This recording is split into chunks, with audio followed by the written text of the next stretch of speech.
मुर्शिदाबाद हिंसा को लेकर कुछ ही देर में सुप्रीम कोर्ट में सुनवाई होनी है। याचिकाओं में हिंसा की सुप्रीम कोर्ट की निगरानी में निष्पक्ष जांच की मांग की गई है और साथ ही याचिकाओं में पीड़ितों को सुरक्षा देने की भी मांग की गई है। सुप्रीम कोर्ट के वकील शशांक शेखर झा और विशाल तिवारी ने ये जनहित याचिका दाखिल की है। मुर्शिदाबाद हिंसा की अदालत की निगरानी में जांच की मांग को लेकर सुप्रीम कोर्ट में याचिका दाखिल की गई है। याचिकाकर्ताओं ने हिंसा की जांच के लिए सुप्रीम कोर्ट की निगरानी में एसआईटी के गठन की मांग की है। इस वक्त की बड़ी खबर मैं आपको बता दूं, सुप्रीम कोर्ट का दरवाजा खटखटाया गया है याचिकाकर्ताओं की तरफ से, जिसमें याचिकाकर्ता मांग कर रहे हैं कि पश्चिम बंगाल के मुर्शिदाबाद में जो हिंसा हुई है उसकी जांच सुप्रीम कोर्ट की निगरानी में हो ताकि जांच निष्पक्ष तरीके से कराई जा सके।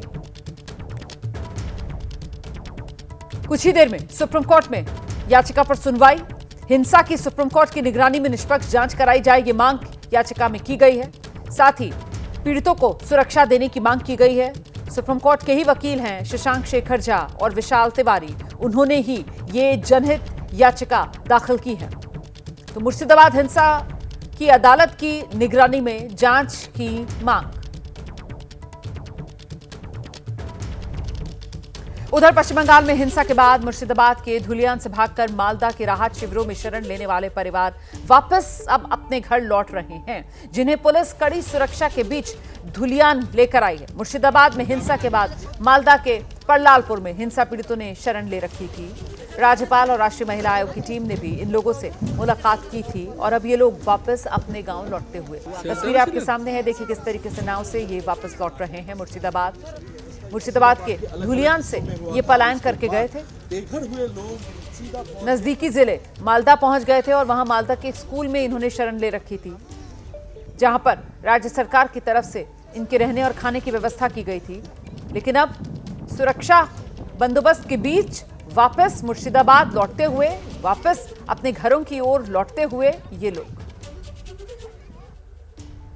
हिंसा पीड़ितों के फिर से धुलियान लौटने पर टीएमसी ने खुशी जताई है। मुर्शिदाबाद में शांति की बात कही जा रही है टीएमसी की तरफ से, सुनिए। ये बहुत खुशी की बात है कि धुलियान से जो डर के लिए जो भी हमारे यहाँ का मित्र लोग बाहर गए थे, वो लोग अपने मन से वो लोग जो अब घर वापस हो रहा है, ये बहुत ही अच्छी बात। इसी से मालूम पड़ता है कि धुलियान का जो माहौल अभी है, इसमें बहुत ही शांत और जो पहले का था, जो शांति संप्रीति जिसको हमारा बंगाल का जो कल्चर, वही अभी बहाल भी है और इसी को सब लोग चाहते भी थे और यही आगे भी चलेगा।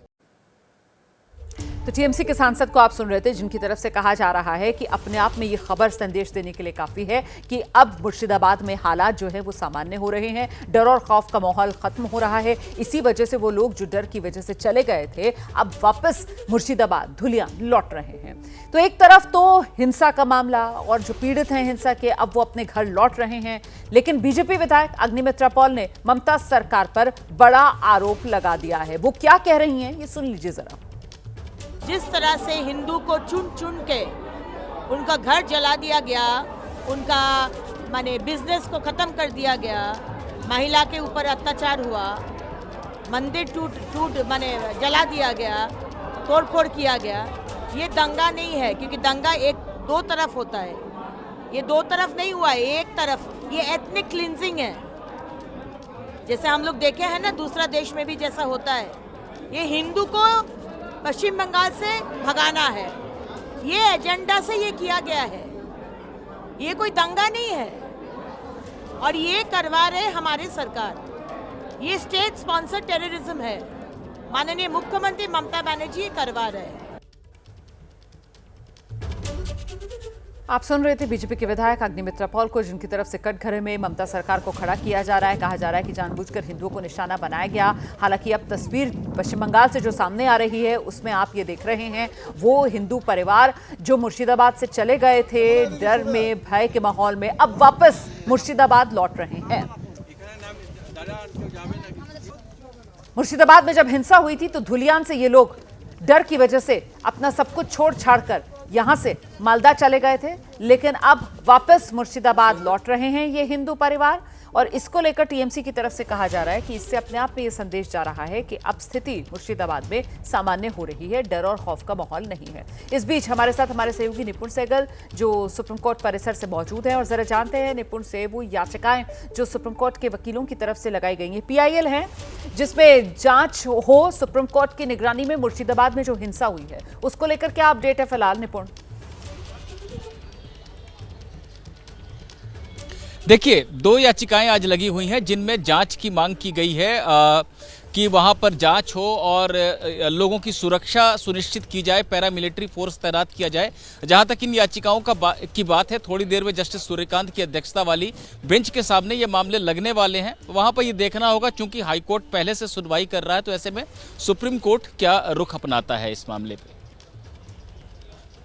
निपुण सहगल बड़ी जानकारी देते हुए। और इस बीच निपुण, वो जो विष्णु शंकर जैन की तरफ से मामला अदालत के सामने रखा गया कि साहब पश्चिम बंगाल में जो राष्ट्रपति शासन है वो लगाया जाए, उसको लेकर क्या जानकारी सामने निकल कर आ रही है? बिल्कुल, ये याचिका जो है जिसका जिक्र आपने अभी किया, जो विष्णु शंकर जैन ने जो मेंशन किया था जस्टिस गवाई की अध्यक्षता वाली बेंच के सामने, वो कल लगी है ये याचिका। दरअसल ये याचिका 2021 में दाखिल हुई थी, जहां पर कि पश्चिम बंगाल में हो रही हिंसा का जिक्र करते हुए केंद्र सरकार से दखल देने की मांग की गई थी। ये याचिका अभी तक लंबित है। अब नया आवेदन दाखिल किया गया है, जो हालिया जो घटनाएं हुई हैं वक्फ संशोधन कानून पर को लेकर जो हिंसा हुई है, उसको देखते हुए मांग की गई है कि सुप्रीम कोर्ट वहां पर राष्ट्रपति शासन के लिए कहे या राज्यपाल से रिपोर्ट मांगने के लिए केंद्र सरकार को कहे। राज्यपाल से रिपोर्ट मांगने के बाद अगला कदम राष्ट्रपति शासन हो सकता है। तो सुप्रीम कोर्ट ने विष्णु शंकर जैन की इस बात को सुना और कहा ठीक है, आपने जो नया आवेदन दाखिल किया उसको हम कल देखेंगे। तो मुख्य मामला कल लगा हुआ है 2021 वाला, जिसमें एक नया आवेदन दाखिल हुआ है। सुप्रीम कोर्ट के जस्टिस गवाई की अध्यक्षता वाली बेंच उसे कल सुनेगी। बहुत शुक्रिया निपुण सहगल इस तमाम जानकारी के लिए। हम आगे बढ़ रहे हैं। राष्ट्रीय महिला आयोग की टीम ने पश्चिम बंगाल के मालदा और मुर्शिदाबाद में हिंसा प्रभावित क्षेत्रों का दौरा किया और इसके बाद टीम राज्यपाल सीवी आनंद बोस से भी मिली। उन्होंने राज्यपाल को हिंसा प्रभावित क्षेत्रों के बारे में पूरा ब्यौरा दिया है। महिला आयोग ने कहा है कि पश्चिम बंगाल सरकार को महिलाओं और उनके परिवारों की रक्षा के लिए बहुत सख्त कदम उठाने की जरूरत है ताकि उन्हें राहत मिले, डर का माहौल खत्म हो। राष्ट्रीय महिला आयोग की टीम ने 18 और 19 अप्रैल को हिंसा प्रभावित क्षेत्रों में दौरा किया था। इस दौरान उन्होंने पीड़ित महिलाओं की पीड़ा सुनी थी। मुर्शिदाबाद जिले के धुलियान की महिलाओं ने केंद्र सरकार से सुरक्षा की गुहार भी लगाई थी। जो अनुभव मुझे वहाँ पे देखने के लिए मिले हैं उसके बारे में मैंने उनको बताया है। महिलाओं की जो स्थिति है, बच्चों की जो स्थिति है, उसके बारे में भी मैंने उनको बताया है। और मैंने उनको ये भी कहा है कि ये विषय बहुत गंभीर है। इस विषय में पश्चिम बंगाल सरकार ने तुरंत महिलाओं की सुरक्षा और सम्मान के लिए कदम उठाने चाहिए। उन्होंने जरूर ये कहा है कि महिलाओं का सम्मान और सुरक्षा तो उनको मिलनी चाहिए। इस तरीके से कदम जरूर उठने चाहिए। और आइए अब जरा बात उस सवाल की कर लेते हैं जो इस वक्त पूरे देश में चर्चा में है कि हमारे लोकतंत्र में, हमारे संविधान की छत्र छाया में सबसे पावरफुल यानी सर्वोच्च कौन? देश की संसद या फिर देश का सुप्रीम कोर्ट? दोनों संवैधानिक संस्थाएं हैं, दोनों की लोकतंत्र के मजबूत स्तंभ के तौर पर पहचान है और संविधान में तो स्पष्ट है कि दोनों की शक्तियां क्या क्या हैं, दोनों के दायरे क्या क्या हैं। संसद का काम कानून बनाना, सुप्रीम कोर्ट का काम उस कानून को संविधान की कसौटी पर परखना। लेकिन क्या इन दोनों में से कोई अपना दायरा पार कर रहा है? क्या इनमें से कोई दूसरे की शक्तियों का अतिक्रमण करना चाहता है? बीजेपी सांसद निशिकांत दुबे के बयान के बाद यह बवंडर खड़ा हुआ। पूरे देश के सामने विधायिका वर्सेस न्यायपालिका की एक तस्वीर उभरी। ऐसी बात कही जिससे अपनी पार्टी बीजेपी में ही अलग थलग निशिकांत दुबे पड़ चुके हैं। देश की न्यायपालिका की भवें उनकी तरफ तन गई।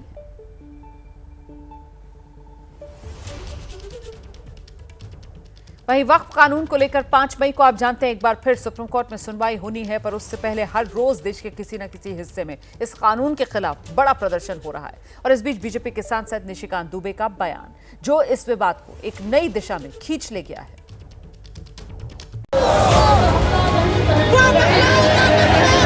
देश के संविधान को जो नहीं मानता वो सच्चा हिंदुस्तानी कभी नहीं हो सकता। मामला सिर्फ मुसलमानों के वक्फ का नहीं है, मामला आईन पर हमला हुआ है। जिस बिहार में 6 महीने बाद विधानसभा चुनाव होने हैं, वह मुस्लिम समाज के लोगों ने वक्फ कानून के खिलाफ गोलबंदी करके न सिर्फ केंद्र सरकार तक संदेश पहुंचाया, बल्कि नीतीश कुमार को भी क्लियर मैसेज देने की कोशिश की। वहाँ पर इतना भी लड़ाई है कि ये मोदी शाह और ये नीतीश कुमार का कान फट जाए, आँख फट जाए। किशनगंज के लहरा चौक मैदान में मुस्लिम समाज के लोगों की भारी भीड़ जुटी थी।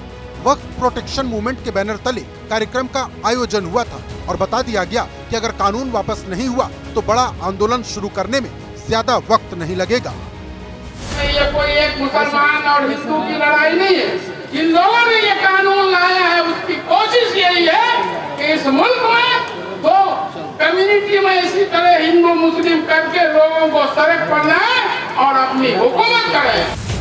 इस कार्यक्रम में इमारत शरिया और मुस्लिम पर्सनल लॉ बोर्ड के अलावा जमीयत उलेमा-ए हिंद से जुड़े तमाम उलेमा पहुंचे थे। राजनीतिक दल से जुड़े नेताओं का भी जमावड़ा लगा था और सबके निशाने पर बीजेपी की राजनीति थी। कब्रिस्तान, मुसलमान, दाढ़ी, टोपी, मस्जिद अगर बीजेपी के डिक्शनरी से निकाल दिया जाए तो मछली जिस तरह बगैर पानी के तौर पर मर जाती है, ये बीजेपी भी राजनीतिक तौर पर तौर पर मर जाएगी।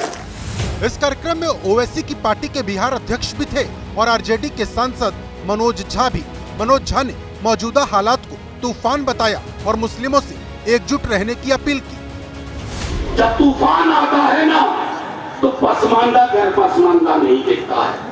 ये तूफान का वक्त है, वो पॉलिटिकल पार्टी का झंडा नहीं देखेगा। तूफान के वक्त में एक ही रास्ता है, हाथ पकड़ो हाथ मिलाओ, हाथ पकड़ो हाथ मिलाओ और फिर लड़ाई को आगे ले चलेंगे। किसी ने कहा कि सरकार देश को गृह युद्ध में ढकेलना चाहती है तो किसी ने कहा कि बीजेपी ध्यान भटकाने की कोशिश कर रही है। इस देश का एक मिजाज रहा, हम हिंदुओं को मुसलमानों की आदत है। साहब ये मुल्क बीजेपी संघ वालों ने नहीं बनाया है, इसको आपने बनाया है। इसको आप अपने हिंदू भाई, सिख भाई, क्रिश्चियन भाई के साथ मिलकर बनाया। अरे जिनका तो बनाने में कोई योगदान नहीं, बन गए मुल्क में हिसाब लेने आ रहे हो। जनसभा में हजारों की संख्या में लोग पहुंचे थे। वक्फ कानून के खिलाफ नारेबाजी हो रही थी और राजनीतिक दल से जुड़े लोग इसे मुसलमानों के धार्मिक अधिकारों पर हमला बता रहे थे। इनके नजरिए में नफरत है, इनके नजरिए में नफरत है। ये नफरत की सियासत करते हैं, लेकिन नफरत की सियासत के खरीदार अब कम होते जा रहे हैं। 35% आपको वोट मिलता है, 65% नहीं मिलता है। और वो 35 है, उसका एक बड़ा हिस्सा आने को तैयार है। कार्यक्रम में 4 प्रस्ताव पारित किए गए। पहला प्रस्ताव, वक्फ संशोधन अधिनियम 2025 को तत्काल प्रभाव से वापस लिया जाए। दूसरा प्रस्ताव, वक्फ संपत्तियों की स्वायत्तता को बरकरार रखा जाए।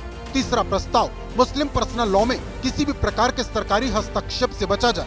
और चौथा प्रस्ताव, मुस्लिम समुदाय के धार्मिक अधिकारों की सुरक्षा सुनिश्चित की जाए।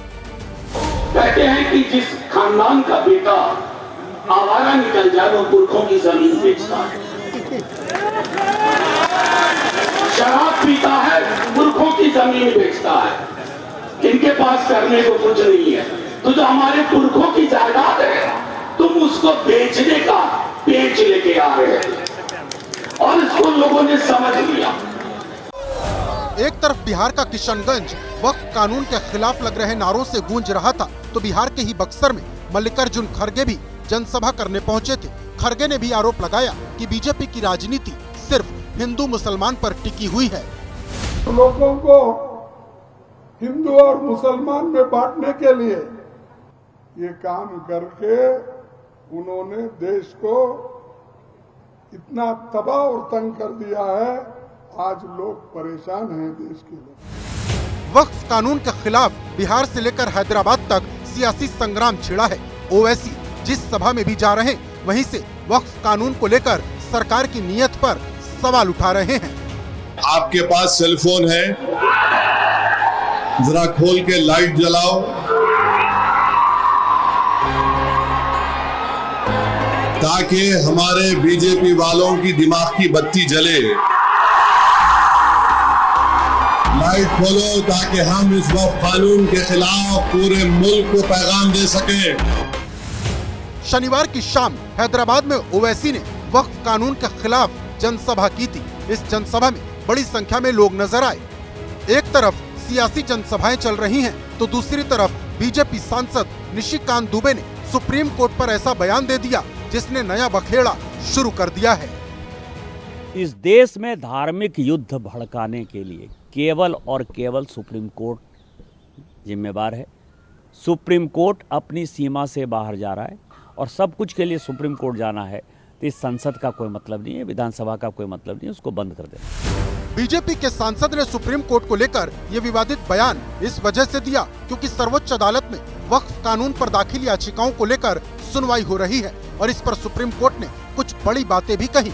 उधर बीजेपी के ही एक और सांसद दिनेश शर्मा भी ऐसी बात बोल गए जिस पर विवाद खड़ा हो गया कि बाबा साहब भीमराव अम्बेडकर जी ने जब संविधान बनाया तो उन्होंने जो विधायिका है और जो न्यायपालिका है उनके अधिकारों का भी वर्णन बहुत स्पष्ट रूप में कहा है। भारत के संविधान के अनुसार कोई भी संसद को यानी राज्यसभा और लोकसभा को निर्देशित नहीं कर सकता।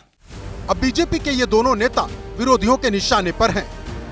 भारतीय जनता पार्टी समय समय पर किस तरीके से डिवाइड एंड रूल कर सके, ये भारतीय जनता पार्टी के लोगों का बहुत ही वेल प्लान प्रोग्राम चलता है। कोर्ट पे इस तरह का टिप्पा टिप्पणी जो है नहीं और न्यायालय पे अगर इस तरह का कोई टिप्पा टिप्पणी करता है तो कंटेम्प्ट होना चाहिए। जिस तरह का बयान आया है, वो बयान आ रहे हैं, वो बहुत ही दुखद हैं और भारतीय जनता पार्टी का पल्ला झाड़ लेना ये तो उनकी पुरानी आदत है। हालांकि विवाद बढ़ा तो बीजेपी के राष्ट्रीय अध्यक्ष जेपी नड्डा ने निशिकांत दुबे और दिनेश शर्मा के विवादित बयानों से पार्टी को अलग कर लिया और लिखा, भाजपा सांसद निशिकांत दुबे और दिनेश शर्मा का न्यायपालिका एवं देश के चीफ जस्टिस पर दिए गए बयान से भारतीय जनता पार्टी का कोई लेना देना नहीं है। यह उनका व्यक्तिगत बयान है, लेकिन भाजपा ऐसे बयानों से न तो कोई इत्तेफाक रखती है और न ही कभी भी ऐसे बयानों का समर्थन करती है। भाजपा इन बयानों को सिरे से खारिज करती है। हालांकि विरोधी पूछ रहे हैं कि अगर पार्टी इन नेताओं के बयानों से सहमत नहीं है तो फिर कार्रवाई क्यों नहीं की जाती। सुप्रीम कोर्ट को मानते नहीं, ना किसी कोर्ट को मानते, ये न पार्लियामेंट को मानते हैं, ये किसी संवैधानिक संस्था को मानते हैं।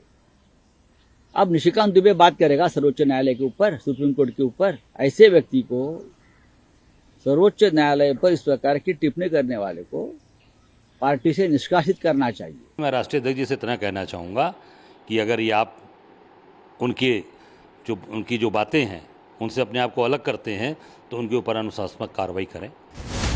सुप्रीम कोर्ट और चीफ जस्टिस पर विवादित टिप्पणी करने को लेकर निशिकांत दुबे घिरते दिख रहे हैं। सुप्रीम कोर्ट के एक एडवोकेट ऑन रिकॉर्ड ने अटॉर्नी जनरल को चिट्ठी लिखी है और दुबे पर अवमानना के मुकदमे की अनुमति मांगी है।